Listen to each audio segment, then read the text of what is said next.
Do you keep the same team when you go in? Like, do you keep a lot of the same people, or do you have to kind of hire new ones? No, what I normally find is the people are really good. What has happened is no one has given them good leadership. No one has told them that, that's terrible. I have a communication plan and I have one-on-ones with them. You said, yeah, we could have done a better job at that.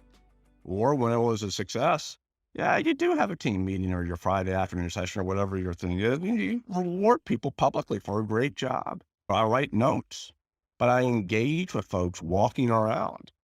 And the next thing you know, we develop a methodology that when they all start becoming successful with it, because they all want to be successful. To me, the average person wants to be successful.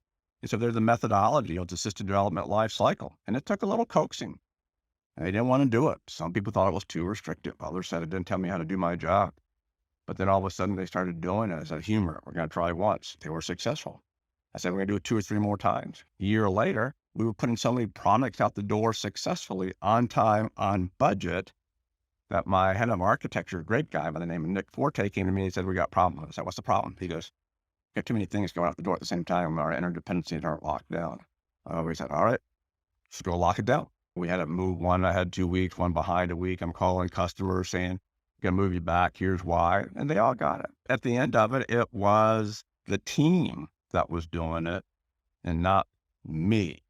Because the team was doing it, we got that 1, 2, 3% of performance improvement. I think that was about 300 people. That's a lot of work. That's a lot of man hours that team is doing.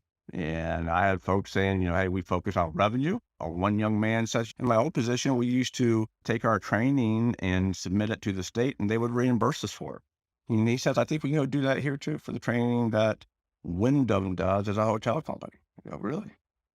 So sure enough, here's a young 28-year-old person gets a check from the state for $1.5 million, $2 million by understanding what was going on and empowering him and allowing him the work to go do it in a structured environment. What was your process that you brought in to get the team to start shipping more products, where you're saying some of them were on board with it or some of them said it didn't fit? Like, what does that look like when you come in and get everyone organized? Hate to say it, I'm an old waterfall guy. So I'm back in the government. I was capability maturity model, CMM. So you have your process. And CMM is a process. You will have your processes in place. People will understand your processes in place. Oh, by the way, there is a software development lifecycle, but because we had so many problems, like equipment would show up in the data center and the infrastructure team wouldn't know what to do with it, and all these other things, a lack of communications, we kind of developed a system development lifecycle around a project team that says, oh, by the way, every one of you guys have got to participate. Business customer, development, project management. Oh, by the way, infrastructure, you guys were all upset, complaining about equipment showing up. You're going to be on the team also. Service desk, at that time it was a help desk. We haven't went on ITIL yet, but the service desk, always complaining. We find out when a product's been launched, when the customers start calling us. I go, okay, well, that's going to stop. You're going to be on the team also, so you know what's going on. By the way, all of you guys have deliverables along the way. What's the support plan for the product? Service desk, I want it before we launch. We documented all this stuff. I said, here is the process. We educated everybody on the process. We struggled through doing it the first time. At the end of it, everyone understood the process. And a year later, they know this is what I need to go do today. There's no chaos. There's no pulling people around. The crisis was out in the organization. The people were doing their job. The project teams were all working together. No micromanagement from the top anymore. They were self teams and they were driving the products out the door.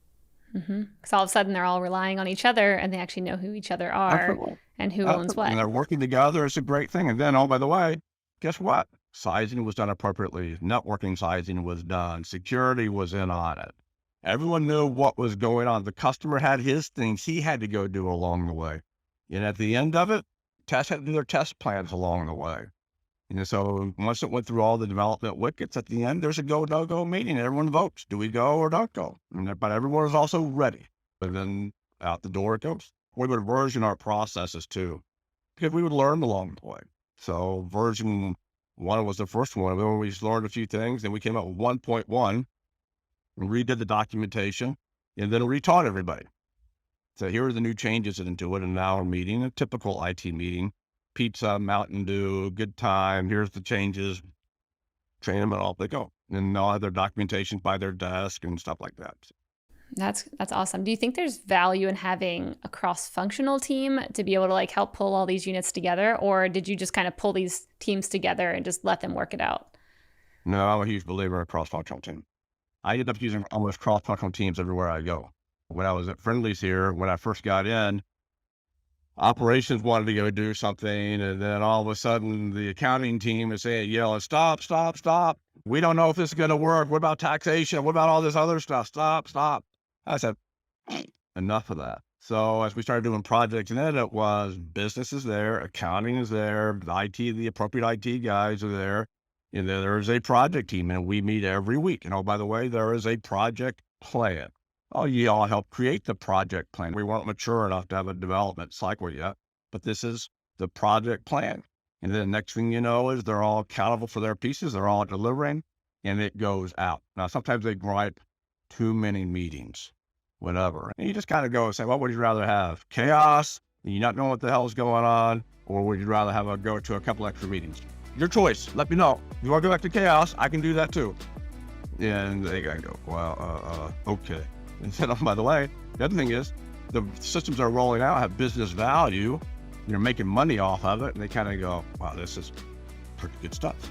Hey, thanks for watching. This segment was made possible by our friends at Salesforce Commerce Cloud. If you're looking for the #1 platform for all your commerce needs, go check out salesforce.com/commerce. And don't forget to subscribe below and tap that little bell icon so you can stay on top of all the amazing new segments and full episodes that we'll be putting out over the coming year with some of the best and most influential commerce leaders out there.